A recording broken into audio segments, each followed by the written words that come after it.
Assalamualaikum warahmatullahi wabarakatuh. Alhamdulillah pagi ini kita dapat berjumpa lagi di mata kuliah kita usul fikih ya teman-teman. Ini kita sudah masuk dalam pembahasan yang pertama yaitu berkenaan tentang definisi usul fikih, ruang lingkupnya, pembahasannya apa saja. Terus kemudian pembedaannya dengan fikih ya dan hubungannya dengan syariah. Itu ya teman-teman.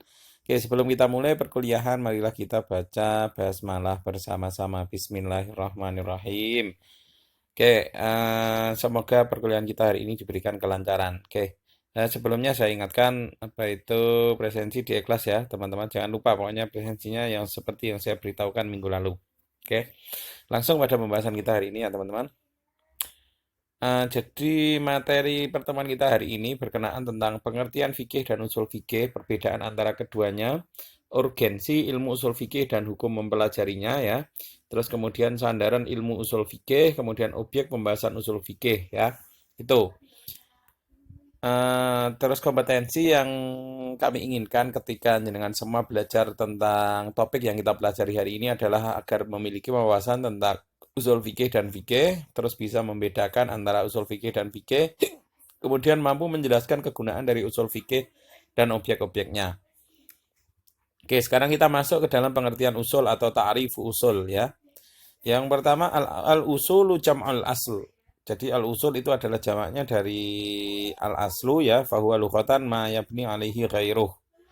Al-usul adalah bentuk jamak dari al-aslu ya, yang secara etimologis berarti ma yubna alaihi ghairuh.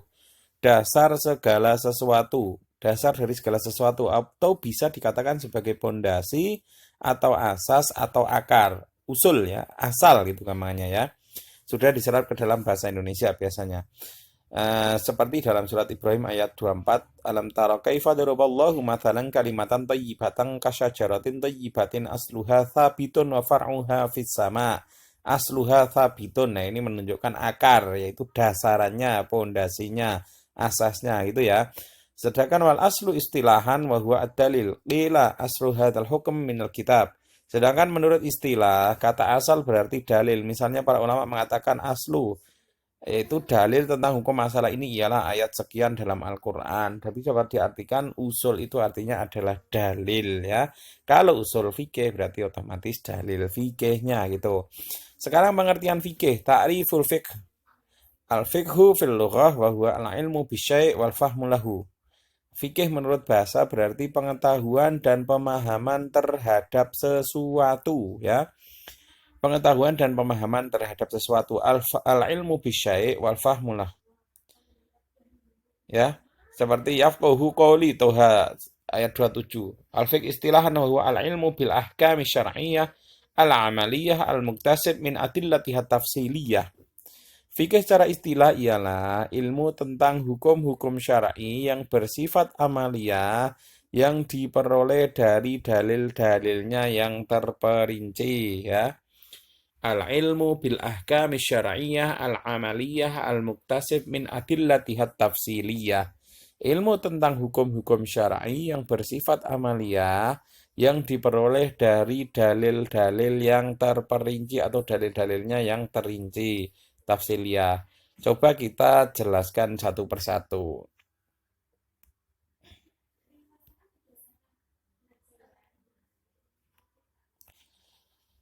Penjelasan definisi fikih al-ilmu bil ahkami syari'ah al-amaliyah al-muktasib min adillahi tafsilah. Yang pertama, mengetahui al-ilmu ya adalah ilmu dan persangkaan karena mengetahui hukum-hukum fikih itu terkadang bersifat yakin dan terkadang bersifat persangkaan sebagaimana banyak dalam masalah-masalah fikih yaitu al-ilmu itu ya.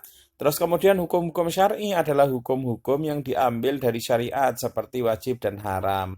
Maka tidak termasuk hukum-hukum akal dan adat. Ini jelas-jelas bil ahkami syar'iyyah hubungannya dengan syar'i, mau wajib, haram, halal, mubah, sunnah dan sebagainya itu jelas dalam Islam. Jadi tidak ada misalkan bainal manzilatain, tidak jelas hukumnya itu tidak ada ya. Terus kemudian al-amaliyah, itu amaliyah adalah apa-apa yang tidak berhubungan dengan akidah. Jadi yang jelas-jelas memang bisa dilakukan ya. Seperti sholat dan zakat itu kan jelas bisa dilakukan ya. Kalau akidah kan dalam hati dan sebagainya, bukan amaliyah. Maka tidak termasuk darinya amalia apa-apa yang berhubungan dengan akidah seperti mentauhidkan Allah, terus kemudian mengenal nama-nama dan sifat-sifat Allah. Nah, itu kan termasuk dalam tauhid. Itu tidak masuk dalam pembahasan fikih karena yang dibahas dalam fikih adalah al-amaliyah yang bukannya dengan perbuatan manusianya gitu ya. Kemudian dalil yang terperinci al-muktasib min adillah tafsiliyah yang didapatkan dari dalil-dalil yang terperinci yaitu dalil-dalil fikih yang berhubungan dengan masalah-masalah fikih yang terperinci, maka tidak termasuk di dalamnya ilmu usul fikih karena pembahasannya di dalamnya adalah mengenai dalil umum. Nanti dalam usul fikih ada kaidah-kaidah yang membahas tentang dalil-dalil umum. Kalau dalil-dalil terperinci itu ada di fikih, dalilnya misalkan Qur'annya surat berapa, hadisnya apa itu hadis sahih atau tidak seperti itu ya. Terus kemudian pengertian usul fikih menurut Baidawi, Imam Baidawi. Ma'rifatu dalailul fikhi ijmalul kaifiyatul istifadah minha wa halul mustafid. Memahami dalil-dalil fikih secara global ya, memahami dalil-dalil fikih secara global karena tadi usul itu dapat diartikan sebagai akad, dapat diartikan sebagai dalil. Makanya usul fikih adalah dalil-dalil yang kemudian bisa dijadikan patokan ketika kita mengeluarkan hukum dalam fikih ya. Memahami dalil-dalil fikih secara global, bagaimana menggunakannya dalam menyimpulkan sebuah hukum fikih atau bagaimana beristihad, serta kondisi prasyarat seorang mujtahid. Ini yang diartikan oleh Imam Baidawi. Usul fikih adalah memahami dalil-dalil fikih secara global, bagaimana menggunakannya dalam menyimpulkan sebuah hukum fikih, bagaimana beristihad serta kondisi prasyarat seorang mujtahid. Itu ya. Sekarang penjelasannya seperti apa? Dalil yang bersifat global adalah dalil tentang sunnah sebagai hujah, sumber hukum. Dalil bahwa setiap perintah pada dasarnya menunjukkan sebuah kewajiban. Setiap larangan berarti haram. Bahwa sebuah ayat dengan lafaz umum berlaku untuk semua meskipun turunnya berkaitan dengan seorang atau kasus tertentu. Ini dalil bersifat global itu bisa mencakup berbagai macam permasalahan. Lah itu yang dimiliki oleh usul fikih, makanya seperti itu ya. Kemudian yang dimaksud dengan menggunakan dalil yang benar, misalkan mengetahui mana hadis yang sahih, mana yang tidak, mana yang dalil yang berbicara secara umum tentang suatu masalah dan mana yang menjelaskan maksudnya lebih rinci, mana ayat atau hadis yang mengandung makna hakiki dan mana yang bermakna kiasan. Bagaimana cara menganalogikan atau mengkiaskan suatu masalah yang belum diketahui hukumnya dengan masalah lain yang sudah ada dalil dan hukumnya dan seterusnya. Nah, ini dapat menjadi apa itu perincian dari tadi penjelasan dari Imam Baidawi tadi. Terus kondisi mustahid itu yang dimaksud seperti apa? Syarat-syarat yang harus dipenuhi oleh seorang mustahid. Mustahid itu adalah orang yang beristihad. Istihad itu berusaha mengeluarkan sebuah hukum dengan cara atau dengan kemampuan terbaiknya. Nah, oleh seorang mustahid ini untuk dapat mengambil kesimpulan sebuah hukum dengan benar dan dalil-dalil Al-Quran maupun sunnah Rasulullah SAW. Kalau sudah beristihad berarti otomatis sudah berusaha dengan sekuat tenaganya. Gitu. Sekarang perbedaan fikih dan usul fikih. Pembahasan ilmu fikih ini berkisar tentang perbuatan mukallaf dari sisi konsekuensi hukumnya secara syar'i. Contohnya jual beli, wa halallahul bai'a wa harramar riba. Kalau jual beli ya awalnya adalah halal, tapi kalau sudah sampai riba menjadi wa harramar riba menjadi haram. Nah, itu seperti itu. Terus kemudian sholat, ya wa aqimus sholat, wa atuz zakat, zakat dan sebagainya. Nah, itu kan selalu perintah berarti otomatis menunjukkan wajib melaksanakan sholat. Zakat ada yang apa itu wajib, zakat mal, zakat fitrah, ya dan sebagainya. Terus usul fikih berkisar tentang dalil-dalil syar'i yang global dan apa yang diambil darinya hukum-hukum global. Contohnya qiyas, am, mutlak dan seterusnya. Nah, nanti akan kita jelaskan lebih lanjut. Oke. Sekarang urgensi tujuan kita belajar usul fikih itu untuk apa ya? Yang pertama adalah melakukan istimbat hukum-hukum syar'i dari dalil-dalil syar'i secara langsung. Istimbat hukum itu pengambilan hukum-hukum syar'i dari dalil-dalil syar'i secara langsung. Itu ya. Terus kemudian mengetahui apa dan bagaimana manhaj metode yang ditempuh oleh seorang mustahid dalam beristimbat. Ini sebenarnya yang lebih penting ketika kita membahas tentang usul fikih. Manhaj, metode. Metode itu dapat diartikan sebagai jalan. Nah, metode ini muncul di ilmu yang namanya ilmu usul fikih. Nanti metode, kenapa kok sholat disebut wajib? Oh, dari dalilnya adalah wa aqimus sholat. Itu adalah Aqimus sholat itu fiilnya adalah fiil amar. Ketika ada perintah seperti itu, aqimus sholat wa atuz zakat berarti menunjukkan suatu apa itu kegiatan itu kemudian diwajibkan. Misalkan al-amru lil ijab, ya. Kaidah usul fikihnya adalah al-amru lil ijab. Perintah yang ada dalam Al-Qur'an maupun hadis adalah lil ijab berarti otomatis menunjukkan kewajiban. Nah, ini metode ya. Jadi cara untuk menentukan kenapa ini bisa jadi wajib gitu loh makanya. Kenapa ini sunnah? Kenapa ini apa itu fardu kifayah? Kenapa ini fardu ain? Kenapa ini haram? Kenapa ini sunnah muakkadah? Kenapa ini halal? Kenapa ini makruh? Lah itu metode-metodenya dibahas di usul fikih, gitu ya. Terus kemudian tujuan selanjutnya atau urgensi pembelajaran usul fikih adalah mengetahui sebab-sebab ikhtilaf di antara para ulama agar tumbuh rasa hormat dan adab terhadap para ulama. Karena yang ada di usul fikih ini adalah metode-metode yang berusaha di apa itu dicari oleh para ulama, berarti otomatis akan menimbulkan yang namanya ikhtilaf atau perbedaan pendapat, dan itu sudah biasa ya. Ikhtilafu ummati rahmah katanya seperti itu oleh Nabi Muhammad ya. Ketika apa itu umat Nabi Muhammad itu saling berselisih tapi dalam hal kebaikan ya, contohnya adalah apa itu dalam pembahasan usul fikih, karena ini hubungannya dengan keilmuan ya, dan tidak jotos-jotosan, berarti ini menunjukkan rohmah. Makanya ini bisa menimbulkan semacam kesadaran di hati kita bahwa perbedaan ini sebenarnya adalah rohmah dan kita harus saling menjaga rasa hormat. Makanya kemudian dalam fikih muncul mazhab, kalau yang kita sepakati, yang kita gunakan kalau di Indonesia kan ya itu madzhabul arbi'ah, walaupun sebagian besar menganut mazhab fikih kan gitu ya. Kalau di Azhar ya di Universitas Al-Azhar itu harus madzhabul arbi'ah ya.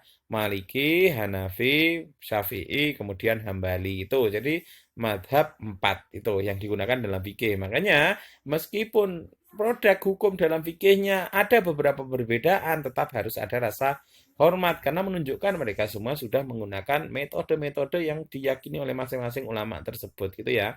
Kemudian urgensi selanjutnya adalah membentuk dan mengembangkan kemampuan berpikir logis dan kemampuan di bidang fikih secara benar, khususnya dalam menghadapi masalah istihadiyah kontemporer atau pengambilan hukum di permasalahan-permasalahan yang terkini kontemporer.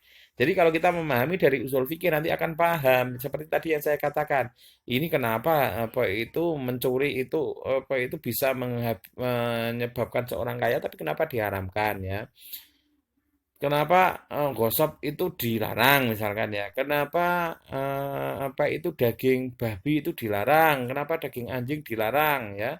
Kenapa meminum apa itu makan berlebihan itu juga dilarang, minum berlebihan dilarang, meminum bahan-bahan yang bisa menyebabkan mandorot pada seorang itu dilarang. Lah itu bisa menjadi salah satu pembelajaran bagi kita ya untuk mengeluarkan sebuah pendapat atau mengeluarkan sebuah fatwa, mengeluarkan sebuah produk hukum ya tentang halal, haram dan sebagainya. Itu para ulama sebenarnya sudah melalui pemikiran-pemikiran yang sangat mendalam. Makanya itu bisa menjadi salah satu pembentuk bagi pikiran kita.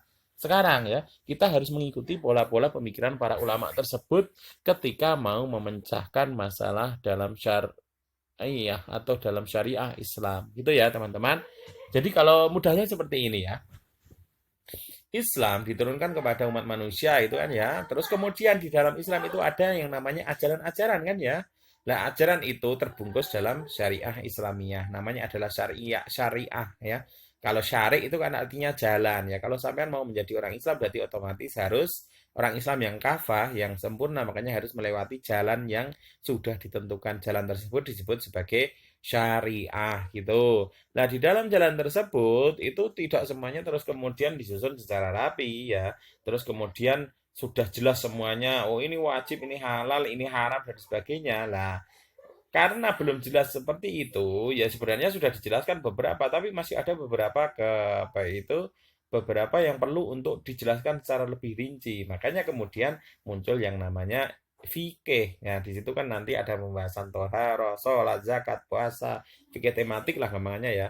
Baru kemudian, loh ini kok bisa kemudian muncul secara tiba-tiba produk-produk. Lah, makanya kemudian muncul yang namanya ilmu usul fikih. Produk hukum tadi ya, kenapa sholat jadi wajib, kenapa puasa Ramadan wajib, kenapa puasa Senin Kamis itu hanya sunnah, kenapa puasa yang lain ini hanya sunnah, ada yang wajib dan sebagainya. Lah, itu menunjukkan puasa nadar kenapa wajib. Nah, itu menunjukkan apa itu ketika kita paham ya alurnya berarti otomatis kita paham alur dalam apa itu beragama Islam, makanya syariah Islam benar-benar kita jalankan dengan baik. Kita paham fikihnya, kita paham usul fikihnya. Seperti itu ya.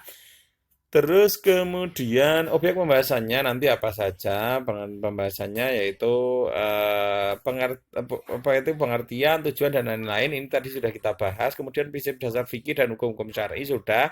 Dalil-dalil syar'i akan kita bahas setelahnya.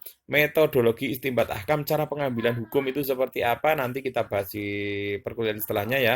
Kemudian ijtihad dan mustahid. Ya. Ijtihad itu cara mengeluarkan produk hukum, terus kemudian mustahid adalah orang yang mengeluarkannya, kemudian makosid syariah itu tujuan-tujuan diberlakukannya syariah, terus kemudian mukalah dan sebab terhalangnya pembebanan. Nah ini nanti akan kita bahas di perkuliahan kita ya teman-teman. Sekarang sandaran ilmu usul fikih itu apa saja? Sandaran itu berarti ma yustamadu minhu usulul fiqh. Ketika kita membahas usul fikih, otomatis harus paham 5 kunci ini. Yang pertama, ilmu tauhid kita harus sudah benar. Ilmu tauhid ya, akidah atau tauhid kita harus sudah benar ya. Kemudian yang kedua, tasawwurul ahkam, ilmu fikih. Ya kita sudah paham ilmu fikihnya dulu. Baru kemudian kita apa itu pahami usul fikih. Jadi fikih dulu memang ya, bukan usulnya dulu.